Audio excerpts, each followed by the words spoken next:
David Griffith enw fi, teganau Tegau Toyders di busnes.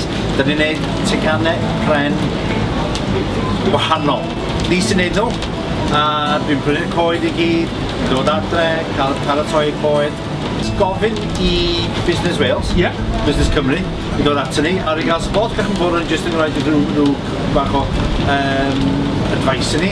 Dwi'n ni'n fel greu, so wedyn ar y gofyn i fi, os o'n i wedi llenwi'r forms i mewn, ac ar fi dweud na, fi ddim am boi am gwaith purpose o'r llenwi pob beth i mewn i fi, a dyma sut fi yma wan. Just cael yr enw allan, gorfod i gwneud mewn gen yna, achos mae'n anodd cael o, dweud y gwir.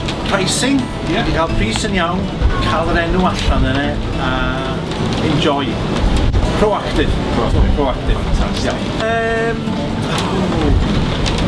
Duncan, hwnna oedd ar The Jungles. Reit, so ni'n dweud bod eisiau taro'r math yn iawn. The right place at the right time yn bod fi'n dweud yn ei bob tro, os ti'n ffeindio hwnna, gan gwrong. Just roed yr ymdrech i mewn. Rai chi roed yr ymdrech i fewn. Os ydych chi'n roed yr ymdrech i fewn, di bobl yn mynd i ddod at chi.